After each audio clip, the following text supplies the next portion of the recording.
प्राकृतिक विपर्यय जनित क्षयक्षति जोटा से क्षयक्षति को लेकर केंद्र सरकार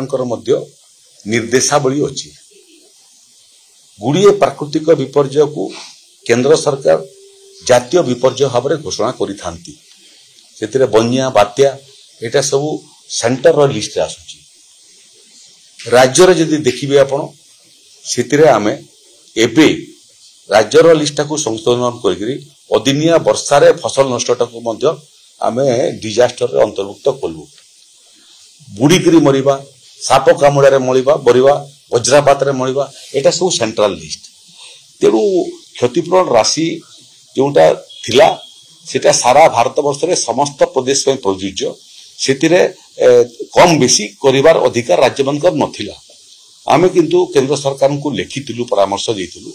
कि ये राशि पर्याप्त हो नै तार परिमाण वृद्धि करिया पई एबे सुप्रीम कोर्ट मध्य गोटे निर्दिष्ट केस रे ये निकिन तार फैसला देइछि थोरे फैसला आसी गला परे राज्य सरकार मानकर मध्य परामर्श केंद्र लोडिबो एवं केवल साप कामुड़ा विष नुह पानी रे बुड़ीबा एवं वज्रपात रे मध्य जो क्षतिपूरण राशि मिलुछि ताकू परिवर्तन करिया पई बोधे वर्तमान रास्ता खुलिला।